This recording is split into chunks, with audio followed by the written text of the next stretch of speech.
荷兰人1620年来到台湾，先后发展2个城市，然后一个是在这个台江内海的东岸，一个是在台江内海的西岸。那他们最早要发展的，事实上是在台江内海东岸的这个赤坎地区，也就是我们后来这个府城。不过后来当时这个因为一些疾病啊，原住民还有日本人的这些各式各样的因素，让荷兰人他们就停止在赤坎这边发展市政。所以不久之后，反而是在安平那边，发展了我们现在所知道的，这个热兰遮或者大园市政。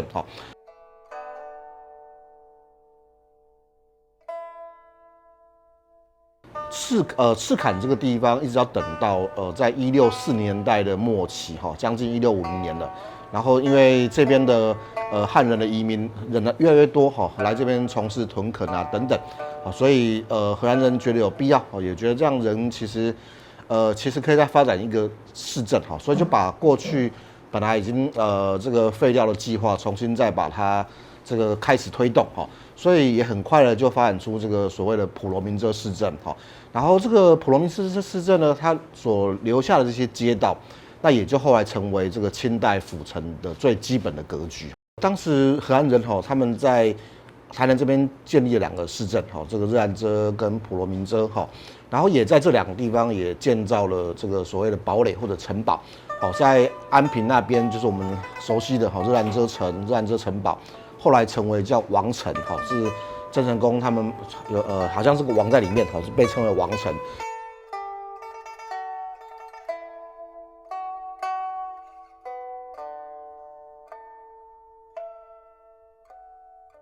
然后在普罗民遮这边的堡垒，叫做普罗民遮堡，它事实上是一个比较小的，它比较像是负责监控地方治安这样的一个角色，小小的堡垒。但是后来这个郑成功来台湾，整个正式这个政权，他们把整个重心就是从这个安平移到赤坎这边来，所以刚好这2座堡垒要塞，他们的角色刚好有点就是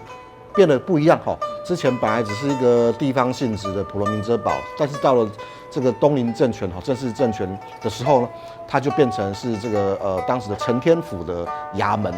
成为一个整个可以说是郑氏家族统治全岛的政治这个权力的核心所在地。后来在清代也发展出这个所谓的这个台湾的县署，所以台湾县，然后呢县署也是一个很重要的一个行政的一个权力的中枢，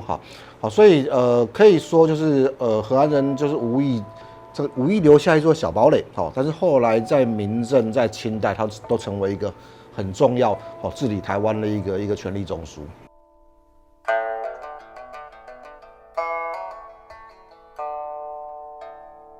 后来因为发生了像朱义贵事件这些民变，然后这个由地方的这些力量当然也都觉得有必要，我们需要一个能够保护自己城市的一个设施一个东西像故宫现在有收藏了一份是当时一位叫做这个巡台的一个御史他的名字叫做这个残纪部他当时就在1723年的时候就写了一份奏折给雍正皇帝，就说明这个地方台南这个地方它应该有城墙啊，应该各式各样的理由那后来这个雍正皇帝他就上面有他的朱批就准许了。最早呢，那个周宗宣台湾县的知县啊，周宗宣他首创这个木栅城，那就是用木板把它们那个隔起来。到了蒋元枢来了以后呢，再慢慢把它加强，种竹子，一层一层防卫。这张图呢是乾隆40年台湾知府蒋元枢上任之后这个画的一张图。那么这张图呢，他就是说他怎么样去重建台湾府的府城你们可以看得到，这边3面都是种竹子还有木板。然后西面靠海这边呢，因为就是地质比较疏松，所以他们没有在做这些这个筑墙的这个工作。那虽然说有一个大西门呢，可是呢2边是空荡荡的。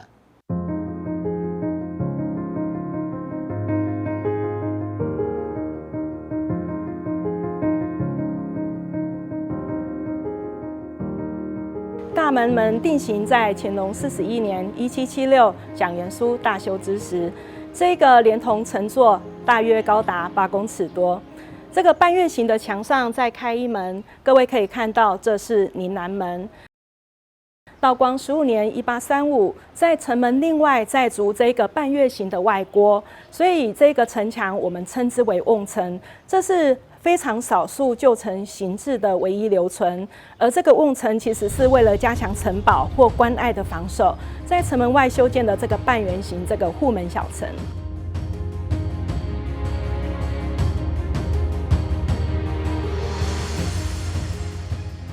这里是大台南碑林，这是清代非常重要的碑学记录，有关于公告或者是重要的公布布达，他们都会把它刻在石碑上面。这座清乾隆55年1790年的改建台湾府城碑记，是记录府城由竹栅为原而改筑土城，由当时候台湾府知府杨廷礼他立碑，上面有非常精美的黄青，还有就是立体的龙纹，还有在四边这个地方，其实它有非常精美的边框花雕，这是大南门碑最具指标性的石碑。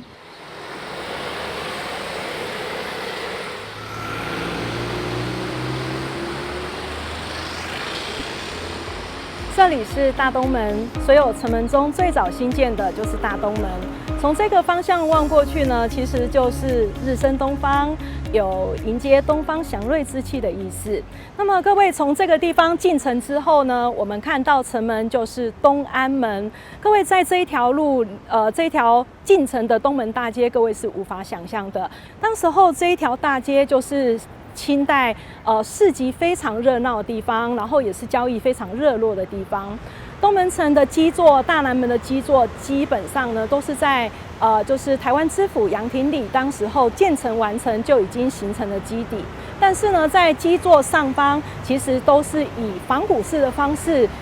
以旧修新，好，就是以旧还原这样的意思。所以呢，当时候台南市政府在1975年修建城楼时，把大东门依原来的外貌形式重建。窗的造型多变化，有书卷、扇形、方形、八角形，还有各位可以看到传统的红柱白墙古风闽南建筑的城瓦燕尾屋脊。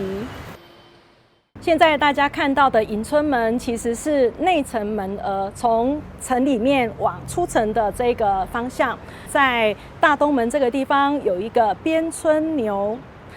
古代社会官员他们在立春，然后正式要迎春的仪式的时候，因为经过了冬季，其实有休耕，还有其实牛也已经休息过了一季，然后呢，他们想要用一种鞭春牛的方式，意思就是说开始唤醒大家的劳动力。所以呢，这个鞭春牛的仪式的核心精神，其实是想要模拟盲绳鞭打的动作，有开启播种农耕、期待丰收的意义。我们现在来到了大东门这个地方，有一个非常有趣的，就是守城兵役勒索四进碑记。就是在出城还有进城的这个期间，其实有一些守卫的这个兵士呢，他们都会就是看到有来往的商人的时候，会有一些小动作做勒索。所以呢，当时候在道光28年1848，这时候呢，就是会有2位示进者，他是台湾总兵叶长春，还有台湾兵备道徐宗道。各位这个地方有一个很特别，就是2人会衔。意思就是说，他对这件事情其实是非常重视公告，然后呢，就特别把2个人的名字标示在这个地方。然后呢，他们标示的是指说，这个农商富贩，来来往往的车牛来往，都不许兵役来勒索。所以这个地方呢，就是昭示当时候清代就已经对于民间的这些规矩啊，其实是非常重视的。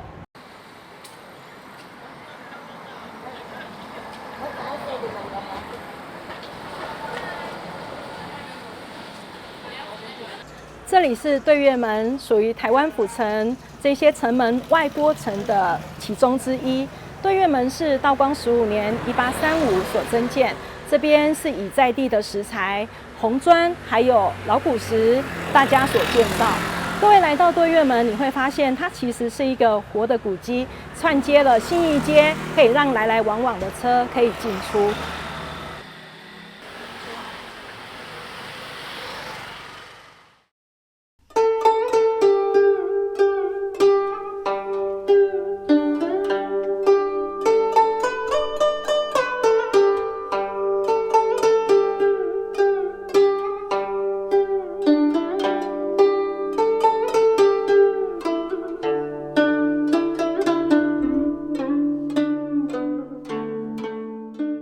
府城筑城之后，成为清代台湾南部的镇军中枢。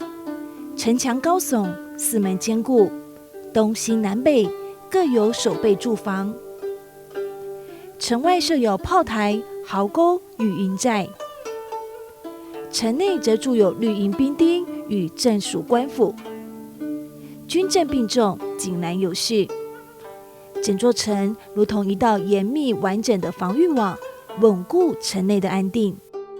军事的部分呢，在这边，这个是台湾总兵的那个办公室，在那个地方。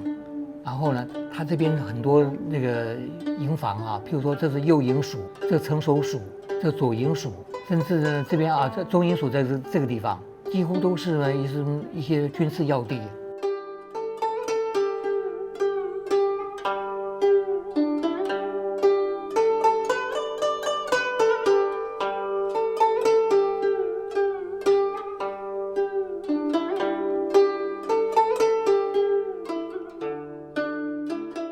而随着府城的兴起，商业活动也日渐蓬勃。在普罗民遮城东侧，5条港水道蜿蜒穿城而入，船舶来往频繁，货物流转不息，也逐渐形成一张绵密的水陆商业网络，孕育出无尽的繁华。城中心的十字大街是当时商业活动与交通往来的命脉，也是府城最重要的东西向主轴，自大东门贯穿至大西门，与南起大南门、北至小北门的南北向道交汇，构成一个热络繁华的街市核心。此街道及今日的民权路，作为府城街区的骨干，也见证了这座城市市井繁华的起点与延续。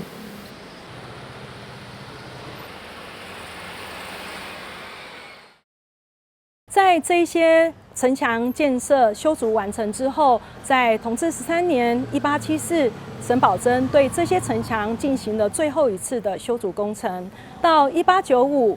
日本进入了日治时代之后，他们是引入西方都市计划的概念，城垣就直接毫无保留的拆除掉。所以呢，台湾府城是台湾历史上清朝的台湾府府城，到台湾日治时期1917遭拆除。当初为守护而筑的城墙，随着时代的推移，终究难抵挡变迁。从清代层层筑防，到日治时期陆续拆除，城墙虽多数已经消逝，城市的记忆却从未走远。如今300年的府城故事，正因为民间力量的投入与努力，再度被唤醒与传承。大南门、小西门、大西门、小北门、外城门有，对月门、拱前门、电窟门、东宫门、仁和门，还有永康门。碎啦！我们可以好好的为这一座台湾府城，台湾最重要的一座那个清朝时候的一个城池，做一些历史上面的见证，或者是我们再来思考对于城市发展上面的一些想法啊。1725年建成的时候，正如刚刚我们婉玲理事长所讲到的，那个是民间倡议的开始哈，大家要来发起要来建城。后来建成的时候是公司一起协力，大家做伙把这个城起起来哦。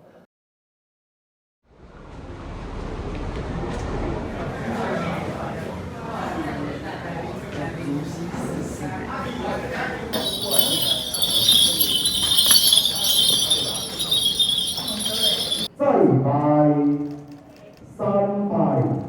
头前累过。不要急嘛。府城王师遮侪就是讲，经由这4个城门啦吼，来了解安东门城、甲南门城、甲西门城、甲北门城，整个安尼拢总有12.7公里，来借由这个活动来互民众知影城的位置伫倒搭。因为较早的了解通常真正毋捌按4个城市来过啊。咱遮有实体的城，就是东门城甲南门城。无实体的，就是一定拆除啊，就是西门城甲北门城。因为西门城甲北门城，足侪人毋知影西门城甲北门城的位置在倒，只有留景来互民众知影。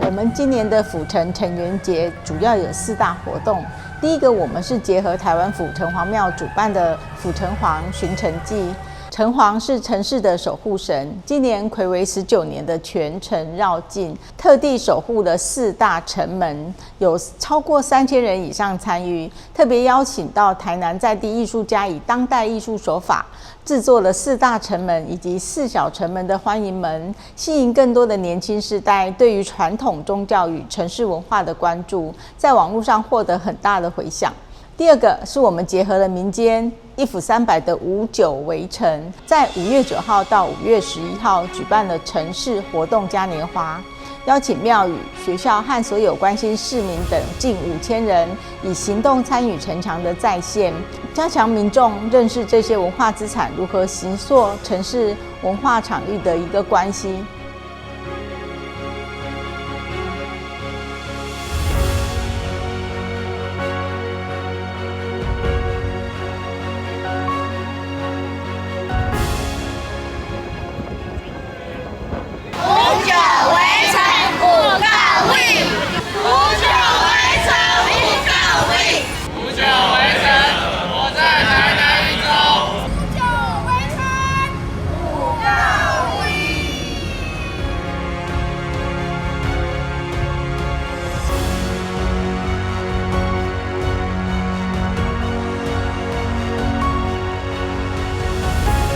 所以我们在过程确实就是要不断的去找到愿意加进来的组织或团体，甚至于比如说学校，然后宗教团体或社区，那比如说学校有学校认为，如果对这个旧城小朋友师生对这个事情认知，他可以延伸，可以对学校的教育也好，或者他的扮演角色，然后社区庙宇，其实好像似乎就会。他们也会有个机会去想，我们在这个城市里面，我们是这个一份子，怎么去扮演我们在未来的角色。第3个活动是城市集章，我们透过台南市各区的在地店家来响应，打造不同的集章点，重现清代以来城内外的一些产业文化交流的过程，有将近3000人参与。最后一个是我们很有名的戏剧走读，我们邀请了台南杰出的表演团队，以戏剧的方式打造沉浸式走读，让民众更深入的体验历史与当代城市的生活关系，在网络上获得非常多民众的喜爱与支持。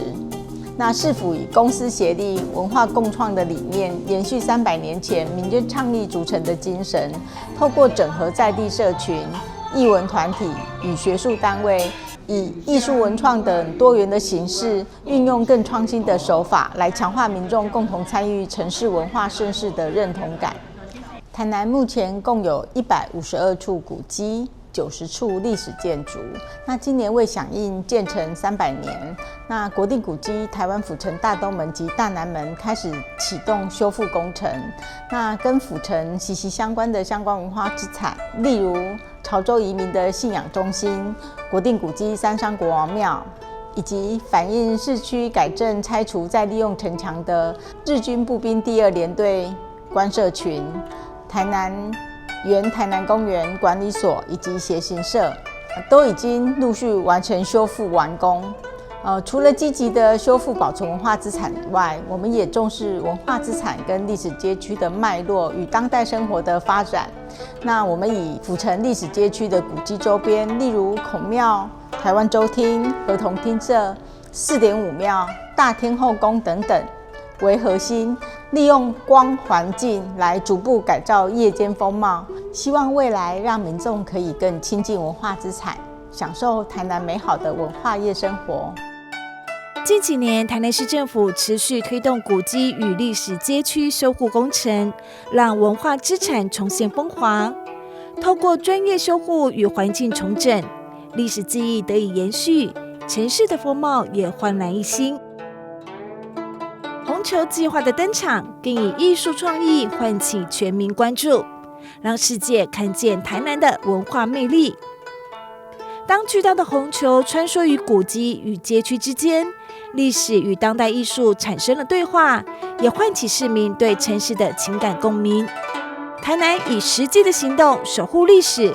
让文化与生活共同前进。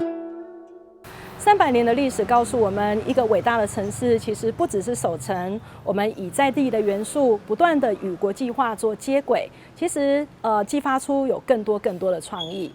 整个过去城墙在当初建的时候是一个保护城里面的人，然后现在城墙虽然不见，大部分拆掉了，那可是对一个城市，它是不是也应该有另外一个对于我们所在这边怎么能够安居的一个思考是什么？所以这个与其说是一个纯粹庆祝，它其实更像是一个对未来城市愿望的某一种另外一个起点啦。台南拥有丰厚的历史底蕴跟多层次的文化纹理。面对未来，城市的永续不仅在保存，更在于再生。保存历史不是将文化资产封存在古迹、历史建筑，而是让古老的精神在当地生活中延续。透过公私协力与跨界创新，台南能以艺术、设计、科技与社群作为桥梁，让古迹成为创意的舞台，让记忆转化成新世代的灵感。当历史场域成为生活的一部分，台南就不再只是被观看的对象，而是城市呼吸的一部分。如此，台南不仅守护过去，也能以文化作为核心驱动的未来创新与永续。本期节目由台南市政府监制，3冠网有线电视公司制作，谢谢收看。